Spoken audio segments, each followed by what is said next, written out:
I want to get into the discussion section here so we can actually talk more about Jewelry Bonnie. But first thing I want to discuss is what destroyed or obliterated the island of Lelouch. So I think it was the ancient weapon Uranus, and I think Uranus is only able to be controlled by Im-sama. What do you think?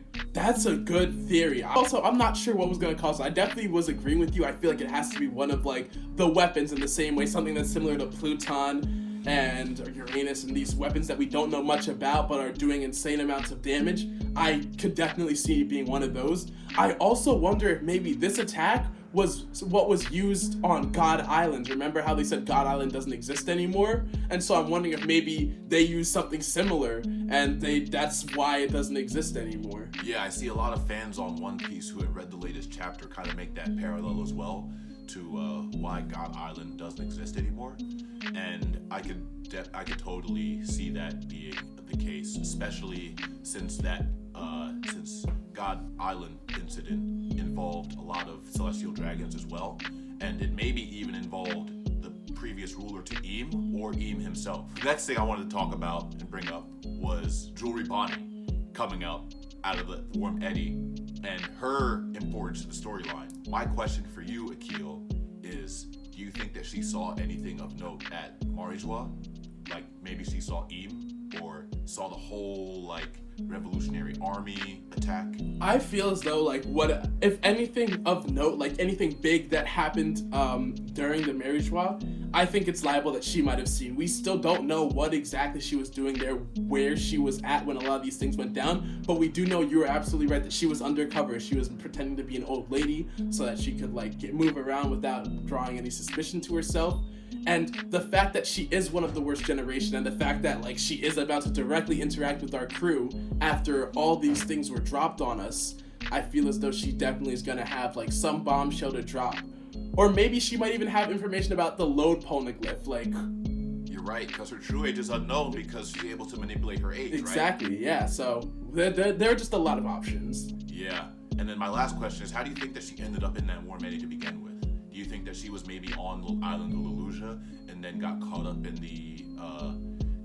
the current after the island was destroyed? Do you think that they might stumble across Sabo in the water as well? What do you think? I'm not sure, because my main thing is that I'm not sure where Lelouch, like, so much about One Piece geography is, like, unknown to us, and I'm not sure where Lelouch is, but I don't think... It's in the New World. I know it's in the New World, but, like, where in the New World? In the sense that there are plenty of islands that the crew has already passed that they never got to visit, because Nami said, like, very early on in One Piece, like, right when they entered the Grand Line, that there are, like, several different paths you can take through that depending on, like, because of how, the...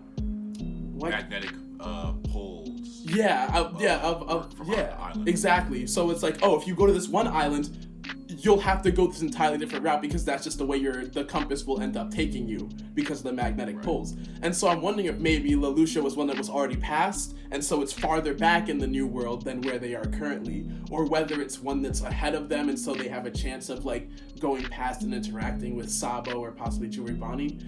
I have no clue how she ended up in there, because I'm not even sure, like, they're just, there's so many options, and I know that Oda's one who, like, you can never expect where he's gonna go with this, what his next move is gonna be, and so I really don't know. I want the answer so bad too, but yeah, I have no clue how she ended up in there.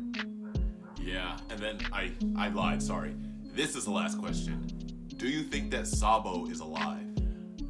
I do think that Sabo is alive, because not only are you right about One Piece never kills anyone off, I also feel as though, like, the information Sabo had, there's no way that he could just, like, go out like that. Like, this is Sabo we're talking about. I could see him doing 100 different things to try to find, like, a last-minute way to escape and make sure that he can, like, get more of the information of what he saw to Dragon. Yes, I 100% agree. I think that Sabo is alive. I don't think that Oda would kill Sabo in such a non-symbolic way. To kill him like that, I think, wouldn't be as impactful as how Ace died, right? Yeah. And I think that if Oda were to kill Sabo, he would make it that impactful on the storyline. So I I think that Sabo's just hindered right now. We know he's no stranger to being blasted off in the water, right? It's just that now he's a Devil Fruit user, so I don't know what that implies for him. Yeah, but in the same strain, Jewelry Bonnie's a Devil Fruit user too, and you know she managed to end up fine. I'm pretty sure Big Mom back in Wano got thrown into the ocean and managed to come back fine. So at this point, I really can't tell. Some people just have like really good survivability like in water despite the Devil Fruit drawback. Like they'll be there but they'll manage to survive for it. Because how long was she in that eddy for, Jewelry Bonnie? Like, yeah, we have no idea. We have no clue. And like wherever she came from had to have been somewhere close if like supposedly like when you enter water as a Devil Fruit user, like your whole body like can't even move. Yeah. I find it interesting that the Elder Stars decided to target Lelouch and not Lelouch and the Kamabaka Queendom, because I'm pretty sure they know where the Kamabaka Queendom is, or maybe they don't, and that's why the Revolutionary Army decided to move their base there, but I'm sure they could pinpoint it if they really tried, because I feel like that the information did go through to Dragon, and so they need to destroy that island as well. Yeah, I'm not sure what would stop them from like just using something like that on Kamabaka Queendom. One other thing in the chapter that I do want to point out. Yeah. When Luffy tells his dream and we see that everyone's kind of like shocked, it goes one by one to show everyone on the panel, but the first one it shows is the face of the Thousand Sunny. And at first I was going to make a joke about how, haha, they showed Frankie twice because of his bounty poster. But then I was thinking, remember how during Enies Lobby and Water 7, like we found out that ships can kind of like, if they're treated right and they feel like they're part of the crew and everyone's lively and like loves them enough that they can kind of take on a sort of sentience. And I'm wondering if maybe this is possible foreshadowing that like the Thousand Sunny is like on that kind of path. Yeah, so I think I remember them saying that the Thousand Sunny inherited the will of the Going Merry. And so the Going Merry and the Thousand Sunny are pretty much like the same entity. Okay. Or at least very like similar in sentience. Mm-hmm. So I find it funny that you notice that as well, because it means I'm not going crazy. Well, I might be going crazy, but you have to be a little crazy if you're gonna truly like dive into like trying to figure out what Oda's doing with One Piece lore. That's true, but I think we're gonna end the video here, and we're gonna have the I'm thinking about having the chapter recap as one episode and then discussion as another.